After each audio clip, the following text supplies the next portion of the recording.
ملک کو دہشت گردی سے پاک کرنے کا mission security forces in action. Khyber Pakhtunkhwa میں 2 الگ آپریشنز میں 31 خوارج مارے گئے۔ لکی مروت میں 14 بنوں میں 17 بھارتی حمایت یافتہ دہشت گردوں کو انجام تک پہنچایا گیا۔ پاک فوج کا دہشت گردی کے خاتمے کا عزم۔ صدر مملکت، وزیر اعظم اور وزیر داخلہ کا دہشت گردوں کے خلاف کامیاب آپریشنز پر سیکیورٹی فورسز کو خراج تحسین۔ وزیر اعلیٰ خیبر پختونخوا علی امین گنڈاپور کی بانی پی ٹی آئی سے ملاقات نہ ہو سکی۔ گنڈاپور کو گورکھپور ناکے پر روک دیا گیا۔ اڈیالہ جیل جانے والے راستے بھی بند۔ وزیر اعلیٰ نے پولیس سے بات چیت کی مگر انہیں آگے جانے کی اجازت نہیں ملی۔ اسٹیٹ بینک نے مانیٹری پالیسی کا اعلان کر دیا۔ پالیسی ریٹ 11% پر برقرار۔ مانیٹری پالیسی کمیٹی کا پالیسی ریٹ میں تبدیلی نہ کرنے کا فیصلہ۔ اسٹیٹ بینک کے مطابق سیلاب کی صورتحال کی وجہ سے شرح سود برقرار رکھی گئی۔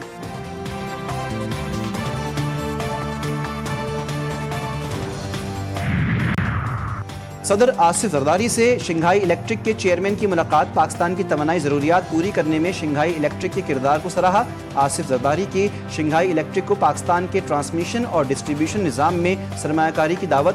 شنگھائی الیکٹرک کے سی ای او کا پاکستان میں ملازمین کے لیے سیکیورٹی انتظامات پر اظہار تشکر۔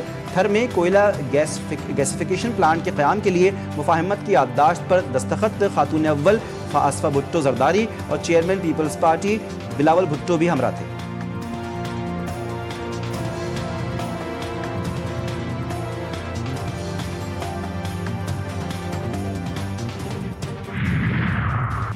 پاکستان اور چین کی دوستی کی دنیا بھر میں کوئی مثال نہیں۔ پاکستان اور چین کے تعلقات مضبوط بنیادوں پر استوار ہیں۔ ہر علاقائی اور عالمی فورم پر دونوں ممالک نے ایک دوسرے کا ساتھ دیا۔ Chairman Peoples Party Bilawal Bhutto کا فودان یونیورسٹی میں خطاب، کہا کہ سی پیک پاک چین دوستی کا عملی ثبوت ہے۔ سی پیک علاقائی ترقی اور خوشحالی کا منصوبہ ہے۔ پاک چین دوستی کی میراث آئندہ نسلوں کو منتقل کرنا ہے۔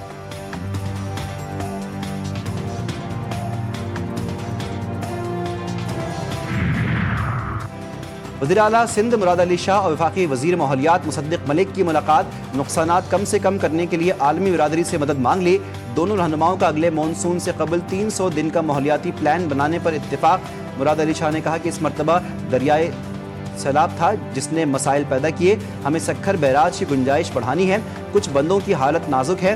مصدق ملک بولے کہ سیلابی صورتحال سے نمٹنے کے لیے ہمیں عالمی برادری کی مدد درکار ہے۔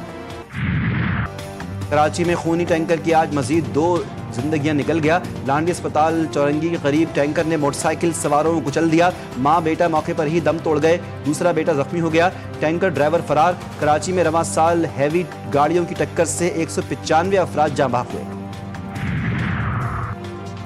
کراچی کے علاقے سرجانی سے بچی کی پھندا لگی لاش ملی۔ شناخت 9 سالہ آسے کے نام سے ہوئی۔ پولیس کے مطابق متوفیہ کے والدین میں جھگڑے ہوتے تھے۔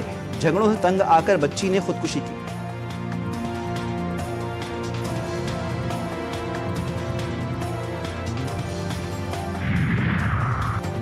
قطر امریکہ کا قریبی اتحادی ہے۔ قطر کے امیر عظیم رہنما ہیں۔ اسرائیل کو بہت محتاط رویہ اختیار کرنا ہوگا۔ امریکی صدر ڈونلڈ ٹرمپ نے کہا کہ لوگوں کو نشانہ بناتے وقت احتیاط سے کام لینا چاہیے۔ حماس کے خلاف اقدامات ضرور کرنے ہیں لیکن قطر امریکہ کا اہم اتحادی ہے جسے اکثر لوگ نظر انداز کرتے ہیں۔ مردہ ضمیر اسرائیل کے غزہ پر وحشیانہ حملے جاری۔ غزہ کی وزارت صحت کے مطابق پیر کی صبح سے اب تک اسرائیلی حملوں میں 50 فلسطینی شہید ہو گئے۔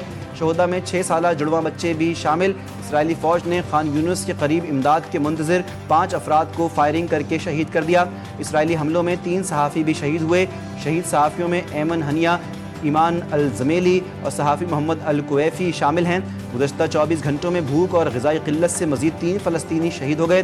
غذائی قلت سے شہید ہونے والوں کی مجموعی تعداد 425 ہو گئی جن میں 125 بچے شامل ہیں۔ امریکی وزیر خارجہ مارکو روبیو نے اعلان کیا واشنگٹن اسرائیل کو غزہ میں اپنے مقاصد کے حصول کے لیے غیر متزلزل حمایت فراہم کرے گا۔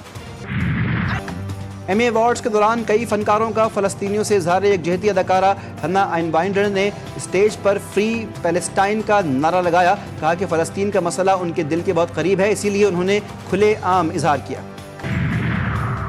اور T20 ایشیا کپ کے مقابلے متحدہ عرب امارات نے عمان کو 42 رنز سے شکست دے دی۔